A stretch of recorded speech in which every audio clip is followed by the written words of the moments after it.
안녕하십니까. 박훈탁TV입니다. 오늘은 집단 서방의 러시아 폄훼 전통에 관해서 알아보겠습니다. 1941년 소련 침공에 실패한 나치가 러시아를 과소평가하고 자신을 과대평가했는데 집단 서방이 지금 똑같은 행동을 하고 있습니다. 다행히 레이건 대통령의 특별 보좌관을 지낸 학자가 우크라이나 전쟁 종결과 나토 철수를 촉구했습니다.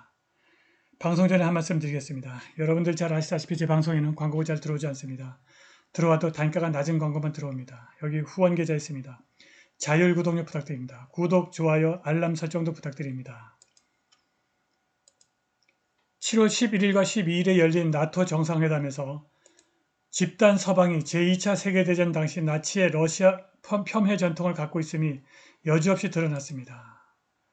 오늘날 집단 서방과 제2차 세계대전 당시 나치는 모두 러시아의 능력을 지나치게 과소평가하고 자신의 능력을 과대평가하는 전통을 갖고 있습니다.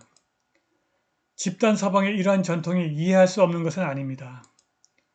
러시아는 인종적으로 백인 루스족과 몽골족의 혼혈이고 러시아의 모태, 모스크바 공국은 몽골이 키워준 것이고 몽골의 혹독한 침략과 지배를 당한 집단 서방은 러시아를 받아들이고 인정하기 어렵습니다. 집단 서방은 러시아를 유럽의 일원으로 받아들일 수 없고 러시아도 유럽이 되기를 원치 않습니다. 우크라이나에서 러시아가 압도적인 우위를 점하고 있음에도 불구하고 서방 관리들과 언론은 계속해서 러시아 붕괴를 주장하고 있습니다. 다행스럽게 워싱턴에 우크라이나에서의 손실과 실패를 수용하려는 세력이 조금씩 드러나고 있으나 강경파는 여전히 러시아의 능력을 객관적으로 평가하지 못하고 있습니다. 1941년 6월 러시아를 침공한 독일의 바바로사 작전 당시에도 나치는 러시아의 능력을 지나치게 과소평가했고 자신을 과대평가했습니다.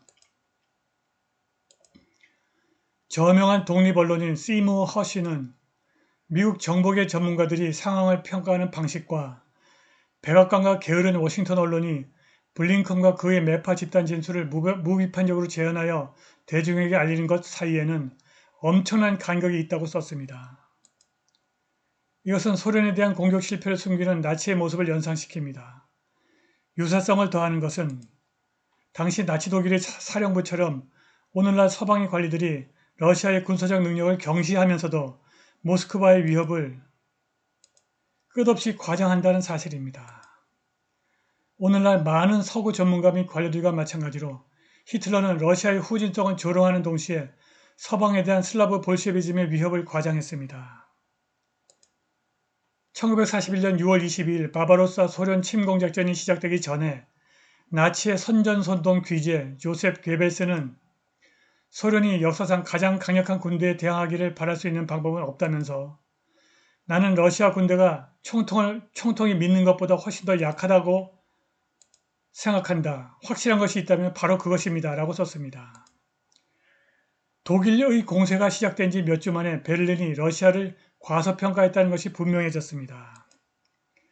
1941년과 42년의 겨울에 나치 전쟁 기계는 모스크바에서 12마일 떨어진 곳에서 멈췄다가 물러났습니다.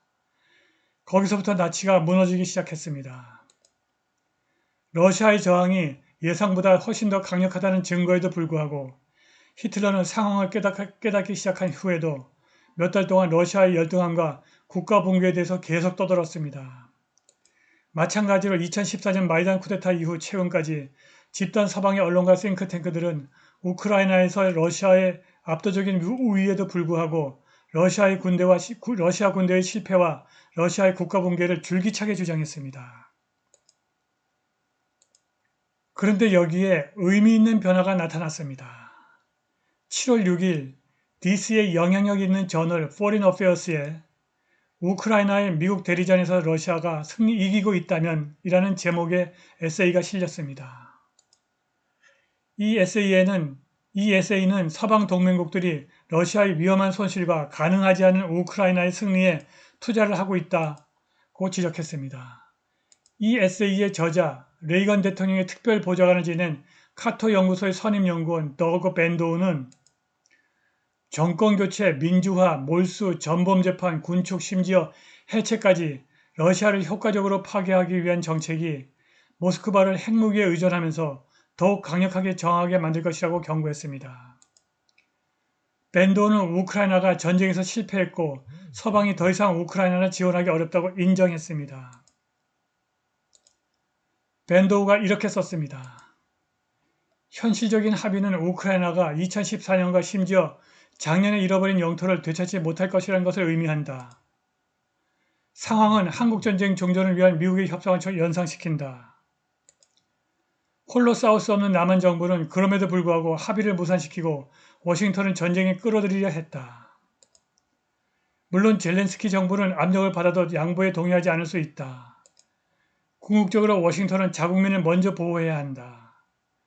그것은 러시아와의 위험한 대결을 끝내는 것을 의미한다. 밴도는 나토에서 미국의 탈퇴를 촉구했습니다. 유럽에서 미국은 부담 공유보다는 부담 이전을 추진해야 한다. 유럽은 오래전부터 스스로 방어를 했어야 했다. 모스크바가 중대한 안보 위협으로 인식되고 있는 지금도 유럽은 그들이 더 많은 부담을 떠안으면 미국이 떠날 것을 두려워한다고 인정한다. 따라서 워싱턴은 동맹국 정부가 자국의 방어를 장악하도록 강제하기 위해 떠나기 시작해야 한다. 미국은 더 이상 자신의 안보가 미국의 책임이라고 믿는 수십 개의 완강한 동맹국을 보장할 여유가 없다. 밴도우가 내린 결론은 이렇습니다. 우크라이나에 대한 러시아의 부당한 공격은 끔찍한 결과를 낳았다. 불행하게도 동맹국들은 모스크바의 안보 이익과 경고를 무모하게 무시했다.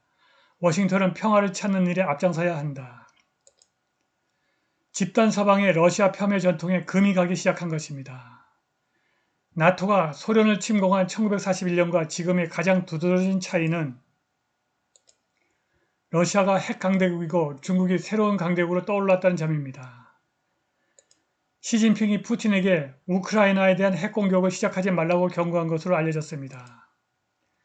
파이낸셜 타임스가 7월 5일 중국과 서방 관리를 인용해서 이 소식을 처음으로 전했습니다.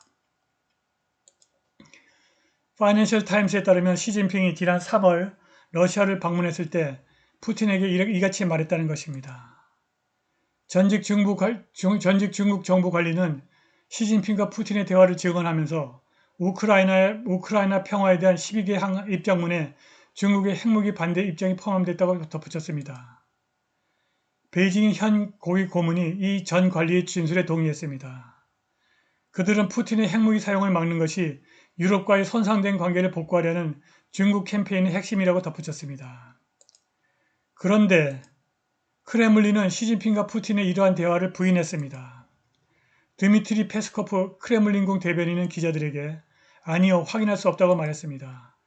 그는 양국이 회담 중에 진행된 일에 대한 공식 설명을 발표했다면서 파이낸셜 타임스의 보고서를 포함한 다른 모든 것은 허구라고 덧붙였습니다. 우크라이나에 대한 러시아의 핵무기 사용은 살아있는 옵션이라는 것입니다. 오늘 방송은 여기까지입니다. 감사합니다.